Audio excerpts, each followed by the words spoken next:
IT मंत्री ने जो सफाई दी थी उसमें सबसे बड़ी बात यह कही थी कि अगर पेगासस की लिस्ट में किसी का नंबर है तो इसका मतलब यह नहीं कि उसका फोन हैक हुआ। लेकिन विपक्ष का कहना है कि यही तो जांच का आधार होना चाहिए कि पेगासस की लिस्ट में इन लोगों के नाम क्यों थे। पेगासस स्पाईवेयर राष्ट्रीय सुरक्षा में इस्तेमाल होता है तो नेता, मंत्री और पत्रकार इसकी टारगेट लिस्ट में क्यों थे? अगर पेगासस के जरिए किसी के फोन हैक हुए तो ये किसने किए, क्यों किए और किस मकसद से किए? अगर पेगासस का इस्तेमाल मंत्रियों के खिलाफ जासूसी में हुआ तो ये ऑफिशियल सीक्रेट्स एक्ट का उल्लंघन है। अगर पेगासस सॉफ्टवेयर का इस्तेमाल अवैध तरीके से किया गया तो यह आईटी एक्ट और निजता का उल्लंघन है। अगर पेगासस से हमारे यहाँ अहम लोगों का डेटा किसी और देश चला जाए तो यह राष्ट्रीय सुरक्षा पर खतरे का मामला है। कांग्रेस की तरफ से आज पूर्व कानून मंत्री कपिल सिब्बल ने मोर्चा संभाला और इस मामले को लेकर तीखे हमले किए। कांग्रेस ने आज बहुत बड़े आरोप भी लगा दिए कि पेगासस से जासूसी करके कर्नाटक में ऑपरेशन कमल चलाया और कांग्रेस की सरकार गिराई गई और बहुत मुमकिन है कि मध्य प्रदेश में भी ऐसा ही किया गया हो। यह आरोप कांग्रेस की तरफ से लगाए गए।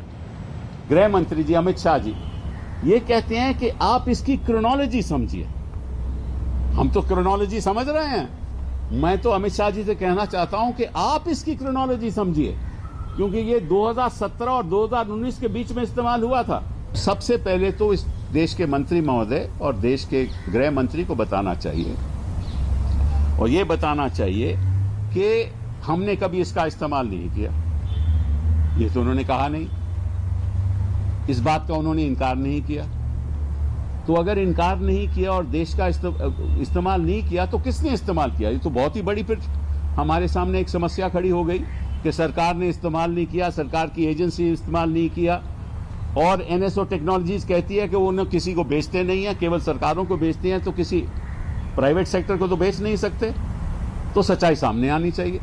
क्रोनोलॉजी ये है कि चुनी हुई सरकारों को खरीद फरोख्त के माध्यम से गिराने के षड्यंत्र में पेगासस स्पाईवेयर का इस्तेमाल किया गया ताकि कांग्रेस की कोएलिशन सरकार को कर्नाटक में गिराया जा सके। संवैधानिक अधिकारों, मौलिक अधिकारों के हनन तक सीमित था, पर अब यह बात उससे भी आगे बढ़ गई है।